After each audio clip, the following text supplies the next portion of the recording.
Hello everyone, Space Oyster here, and welcome back to Boletaria. In the last part, we cleared the second part of the Valley of Defilement, and in this part we are going to be killing Archdemons. Which Archdemons? All of the Archdemons. Well, except for the one in Boletaria Palace. But anyway, I decided to start here in Stonefang Tunnel, because while I was upgrading my Uchikatana, I noticed that it had a neat upgrade for it, or something interesting to look at. And I also wanted to read a few more item descriptions that were interesting. For the Epi Rapier, it says, it is a weapon favored by those of a masked society who meet in secret to discuss the harnessing of souls. It is imbued with a strong magical flame, which is one reason why these vicious people are so feared. So the Epi Rapier, that we picked that up in the second part of the Tower of Latria. Let's see. And then here's the large Sword of Moonlight. I forgot to read its description last time, but I did talk about it a lot. Anyway, as you can see, it scales purely off of faith and only needs faith to be wielded. Let's see. The legendary large sword that reflects moonlight. Widely known in association with Moonlight Knight Beto. It's one of the few revelations from God. The blue crystal blade is composed only of light, so it's impossible to block with a shield. And yeah, let's show that stuff off. So, the Moonlight Greatsword, or a large sword of moonlight, that is something that shows up in every Souls game. I think it's a FromSoft, I think it's something that FromSoft likes to put in all their games, but I'm not 100% sure if it's their thing rather than just being Souls related. I don't remember it being in Lost Kingdoms. Anyway, before we finish upgrading my Uchikatana, let me go ahead and show off that one thing I noticed about it. The large Sword of Searching. A large curved sword made of crystal with an enormous crescent blade. It was forged from the soul of the demon Old Hero. The rickety blade has become severely weathered due to years of fighting. The Old Hero is also called the Searcher of Storms, and its soul brings its wielder good fortune in obtaining more items. So, yeah, this is another thing we could have done with the hero, with the soul of the Old Hero. Like the description indicates, when you when you have it equipped, your item drop, or the chances that enemies will drop items increases. I don't know if it's significant enough to warrant using it over making the second chance spell, or miracle, but it is an option to consider. Oh geez, why did someone have to throw something just as I was leaving? It's gonna cause the audio to peak so much. Alright, anyway, I think there was something else I wanted to check out. Shamans Clothes, yeah. Clothes of a dubious heretical shaman. Bags to store knickknacks are attached all over. Some sort of foul-smelling tallow is also stuck to it. Yeah, I couldn't read that very well, but you get the idea. Anyway, I'm gonna put things away with Thomas, and then we'll be off to our first archdemon of the day. Oh, right, I forgot. A gold mask inlaid with a delicate design. Even among the mass society that seeks to harness the power of souls, only those of our particularly high rank may wear it. Sorry, I forgot about the gold mask. Anyway, that's a bit prominent too to look at, I suppose. Anyway, let us start with the Tower of Latria. So, masses of flesh litter these hanging prisons. Latria's current master, an old man who is no longer human, has been creating his own demons. Ooh, scary stuff.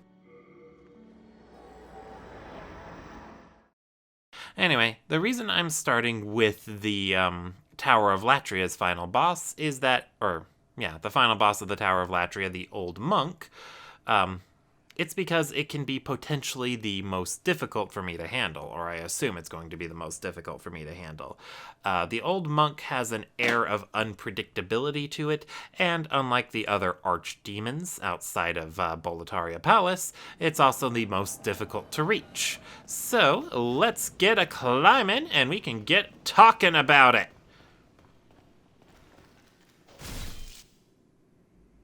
Ooh, cutscene. Yeah. I don't know if this was earlier or later than I expected.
Alright, so yeah. That was the cutscene for the Old Monk boss fight, and as you may have noticed, it actually summoned in a Black Phantom. So that is what makes this boss so unpredictable, is that if you're online, it is possible that it can summon a player to serve as the boss for you.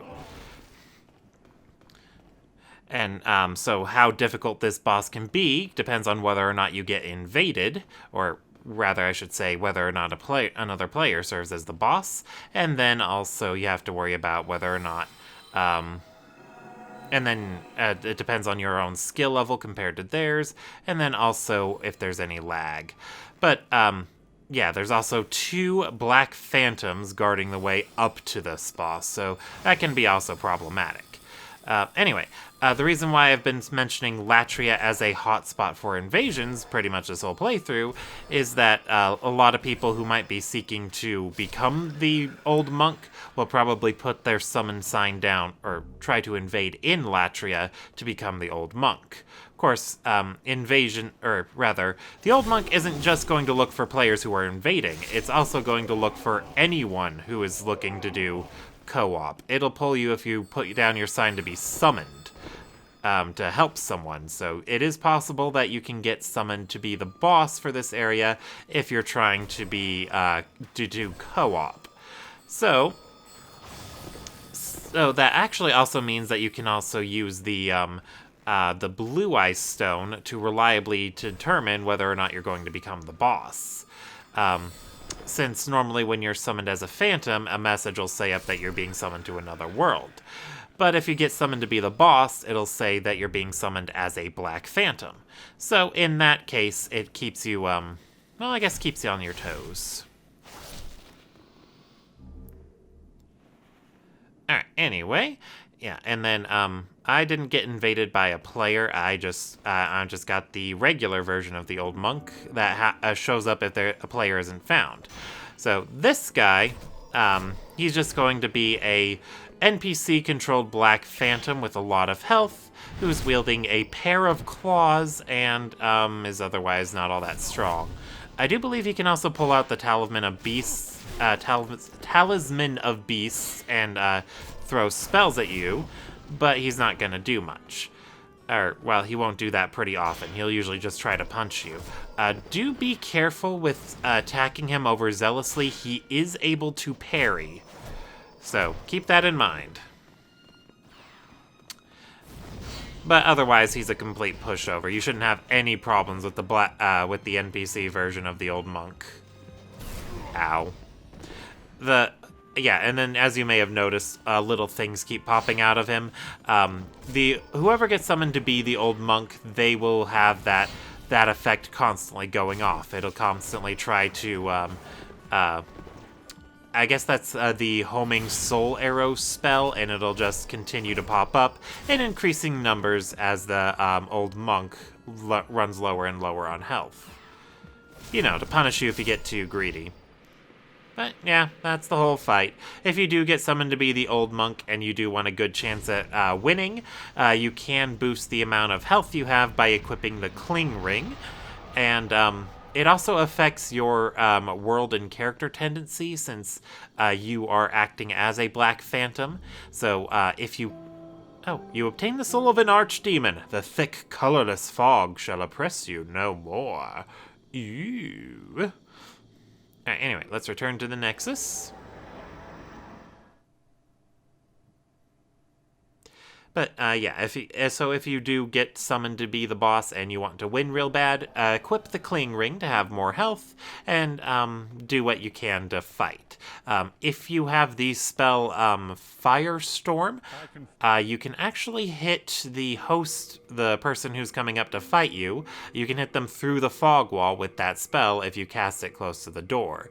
And while you're waiting for them to get to the room, you are able to move around and do things. So you don't just have to stand there and wait for them to go through the fog door. You can go along and wait for them.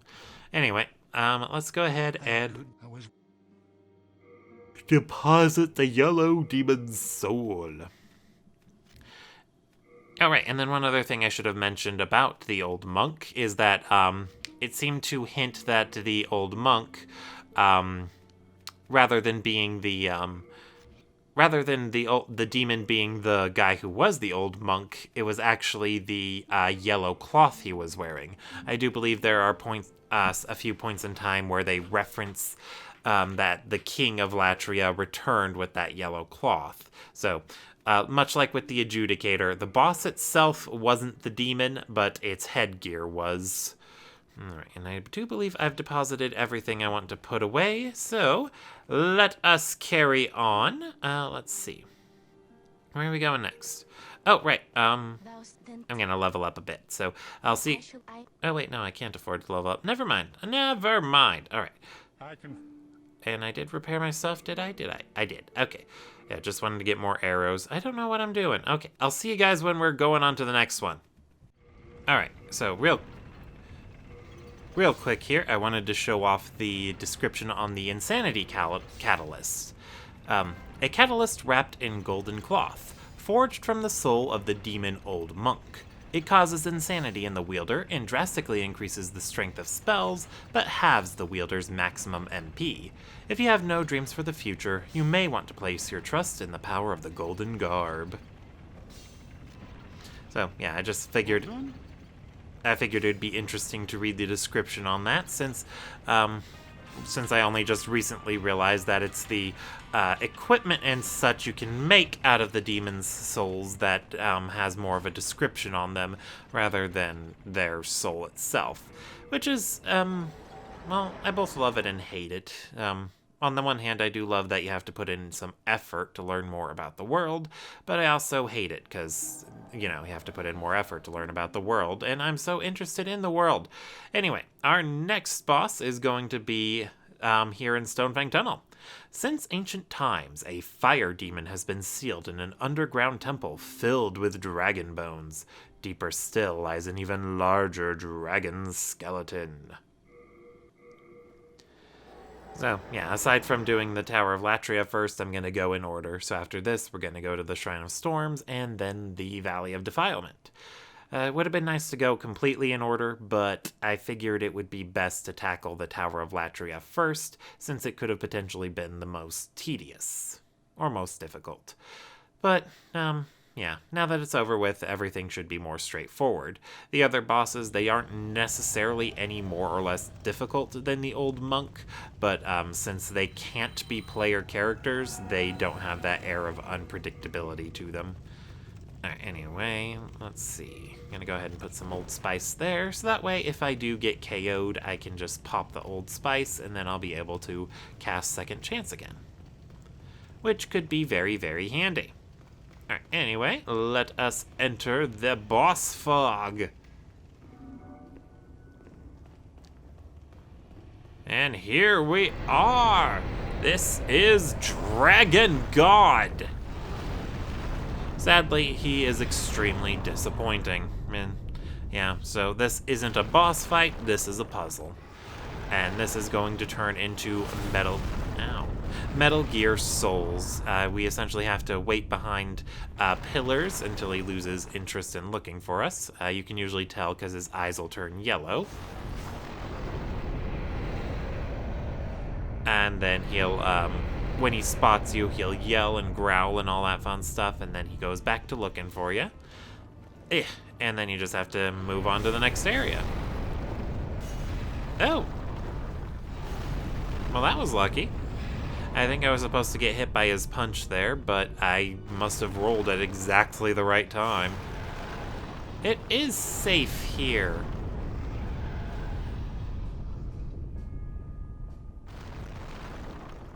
Alright, and yeah, so we made it to our first checkpoint, as it were, for the Dragon God. Here we go.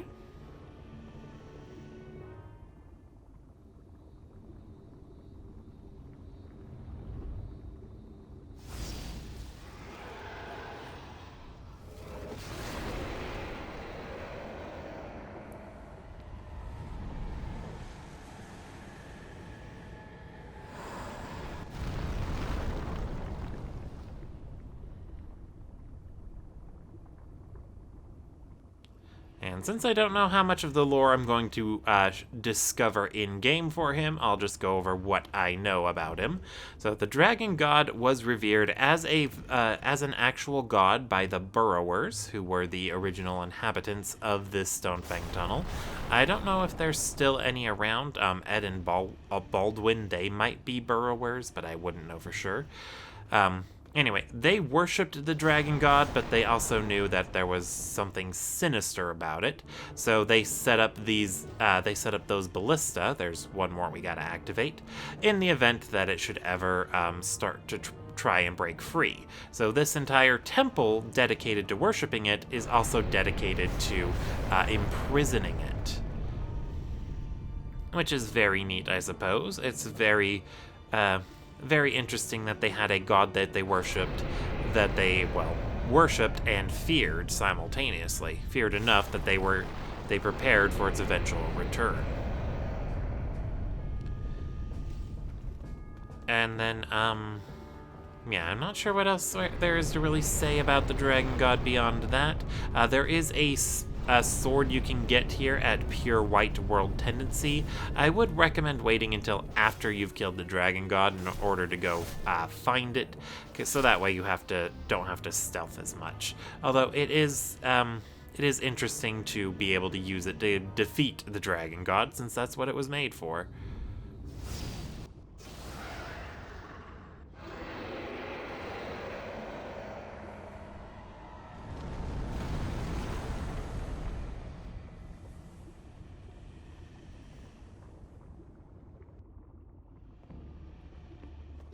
Alright.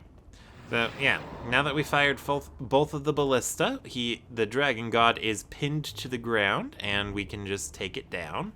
Let's see, so let's go ahead and backtrack. Oh, right, I think I picked up the Master's Ring. I have no idea what that does. But yes, I do. It boosts the damage of direct attacks and reduces the damage you deal with everything else. So, increases direct attack, decreases everything else. Yeah. Alright. So, now that we fired both ballistas, all he can do is sit here and breathe fire. Or, not breathe fire, but breathe some pathetic fumes at us. It's very disappointing, especially since they put him on the title card thingy-madoodad, or attract mode, or whatever. Opening cutscene, that was it. But at the very least, you can do some interesting things with his soul. You can turn it into one of 3 spells, either the Great Fireball, Firestorm that I've been talking up a lot, or the Miracle Wrath of God. Alright, and let's head on back to the Nexus. Yeah, and I do believe Dragon God is going to be most players' first Archdemon that they encounter, considering he is in the second world.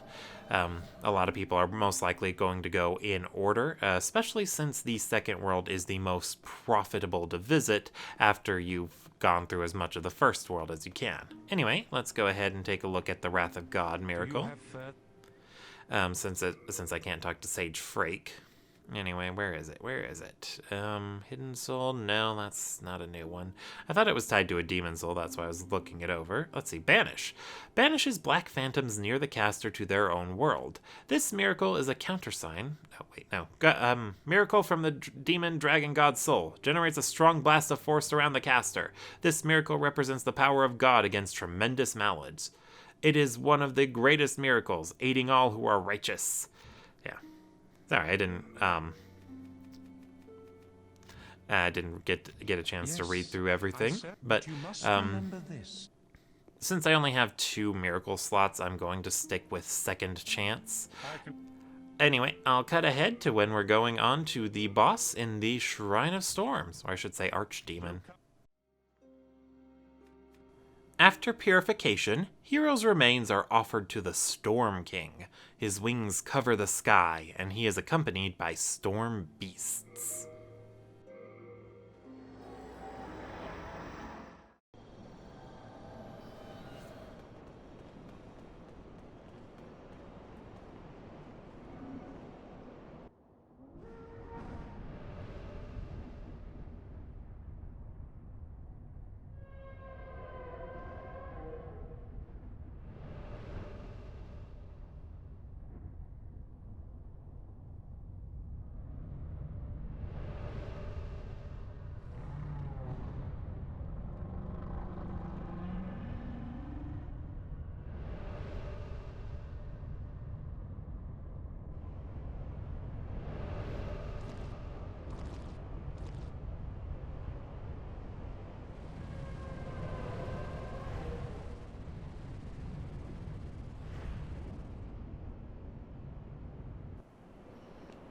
Alright, so this is the Storm King, and yeah, we're gonna totally beat it barehanded.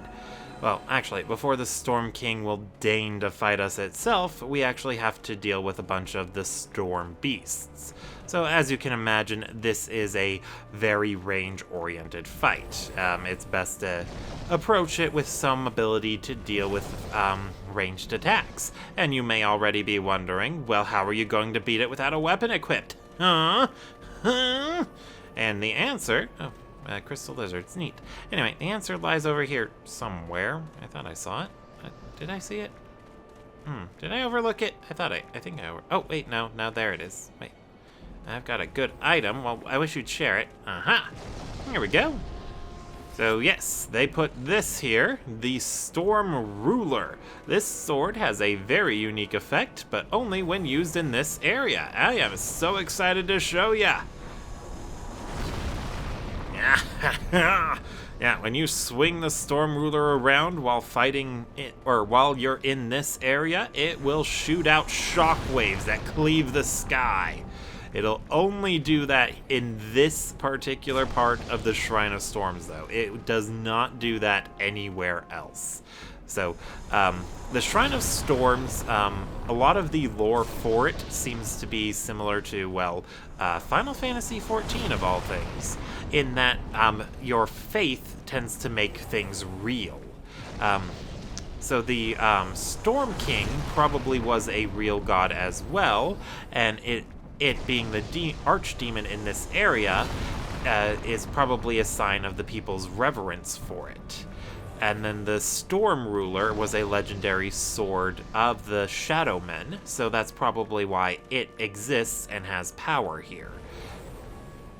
Anyway, the biggest advantage to fighting the Storm King, once it deigns to come down from the skies and fight us ourselves, or itself, is this house. This house will give you a huge advantage because you can use it to block incoming projectiles. As you can imagine, the Storm King is going to shoot a lot at us. But, yeah, I think we still have to shoot down a few more manta rays. Or in this case, sky cleave a few more manta rays. Yeah, I'm not sure what the exact range on it is. Oh, wait, no, never mind. He's down. Ow. So, yeah, he shoots a whole bunch of them. Ah, missed. Urgh. Missed again. Jeez, I wish this thing had a bit more range. Not enough range. Okay, I'll just have to wait till he swoops back around. Alright, well, anyway.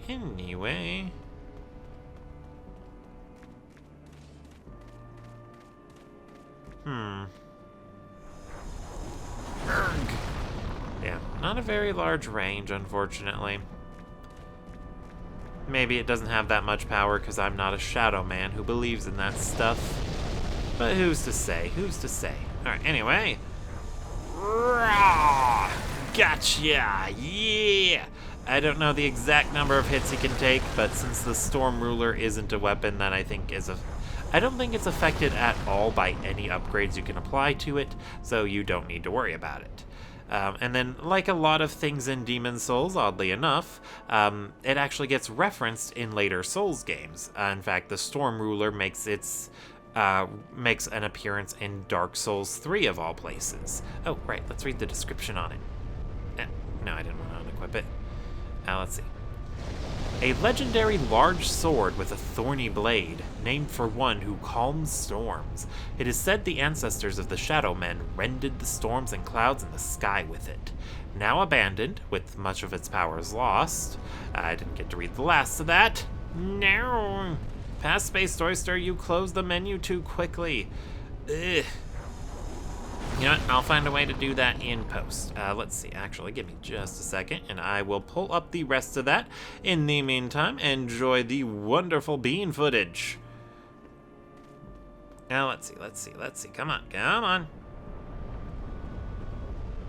Alright, but yeah, I'm going to start two-handing it, since it doesn't really matter if I use it with one hand or two hand. Oh, no, yes, it does. I'm doing a little bit more damage. Alright, let's go with that one. Okay, there we go. And he's getting out of my range again. Let's see.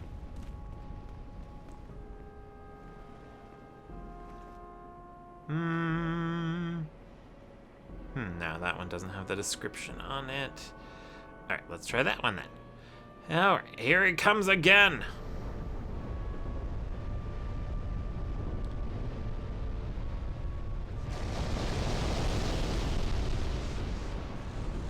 Alright, here we go. So, the last bit of that description, it said, now abandoned, with much of its power lost, it is an average large sword.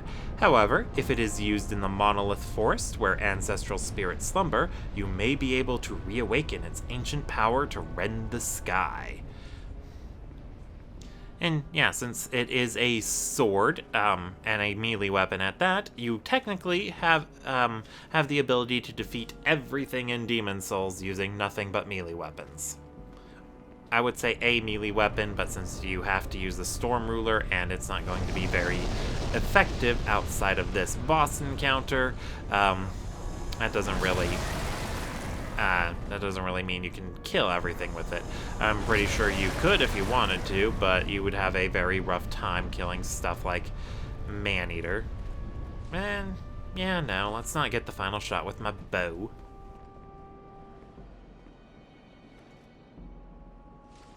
Yeah, I was thinking of doing that just to make it end quicker, but no, we're gonna rend the skies one more time. Come on, come on, come on!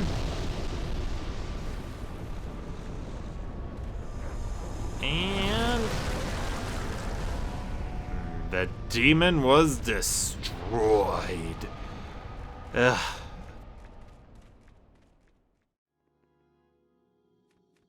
Archstone of the Demon Dirty Colossus. In a swamp infested by poisonous and vile creatures lies a filth-encrusted valley. The poor journey to this rotten place to offer their souls so that they might be freed from their suffering.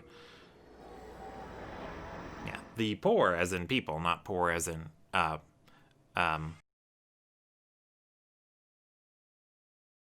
in the journey itself is poor. Anyway, sorry, lots of noises going on in the background. They're very distracting.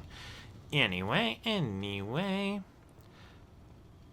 Okay, just to be safe, I'm going to go down this ladder all slow-like. Oh, right, and I'm going to switch to my secret dagger for this. I don't know what we're going to be fighting here, but I got a feeling that my dagger is going to be very good at fighting whatever is at the end of the Valley of Defilement for us. Bet it's going to be the most disgusting thing of all.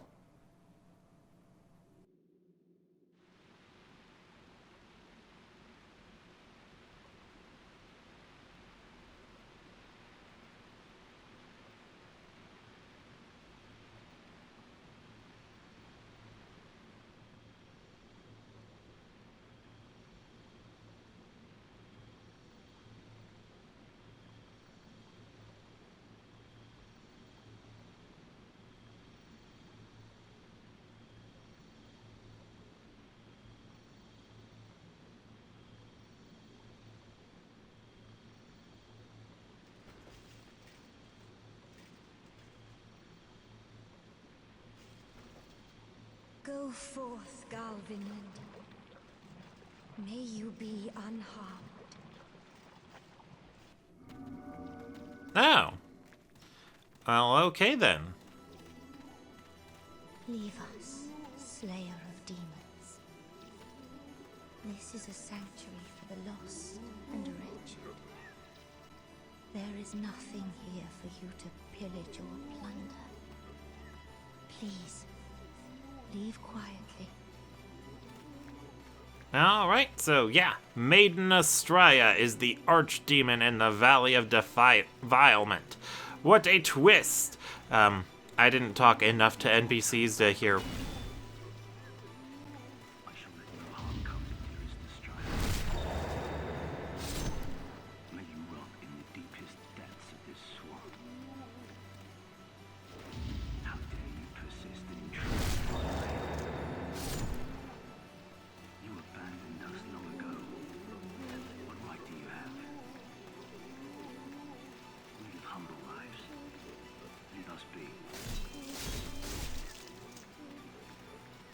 All right, so, yeah, Garl Vinland actually said something interesting there. He said that, you abandoned us, and I don't know if that was, he was saying you as in you of the civilized world, or you as in you specifically, because if the Slayer of Demons knew...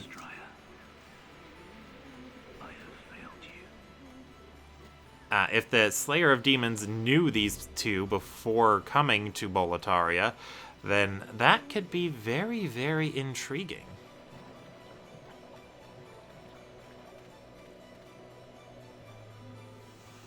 Alright, anyway, just gonna cure that. You killed him, didn't you?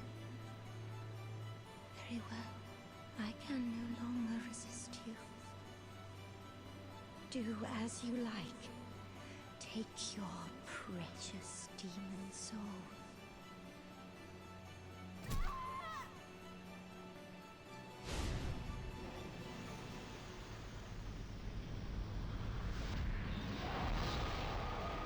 Ugh. Well, that wasn't exactly disgusting, but definitely the most interesting boss fight in all of Demon Souls, I'd say anyway. Ooh, the Pure Blood Demon Souls and... well, Demon's Soul and the Ring of Sincere Prayer. That ring is very, very interesting. Anyway, so much going on in that boss fight. Going into the swamp around Maiden Estrella is very dangerous because it's full of aborted baby fetuses. Oh, do you have... Let's see, and let's go over the miracle we can learn with her thingamadoodad. Resurrection. Returns any phantom near the caster back to their own world, granting them their living body. This miracle is a countersign of the corrupted former 6th Saint Estrella. Yes, but... Sorry, it's very difficult for me to English today, and yeah, unfortunately it doesn't make any reference to Maiden Estrella's stuff. There's a lot to talk about with her. She is a very intriguing character, and with how little the game says directly about her, it's very interesting. Anyway, the Dark Silver Shield, known as the oldest of metals, the Dark Silver is said to purify dark malice. It protects the user from all types of spells, so that's very useful to use if you're up against a magic user. And then the Dark Silver Armor. The Dark Silver is known to be the oldest metal in the land and is said to exercise malice. Its heaviness slightly impedes stamina regeneration, and Dark Silver Armor from Vinland. I thought it would say more about Garl Vinland, but whatever. Anyway, for now, I'll call that here. Thank you all for watching, and I will see you all next time.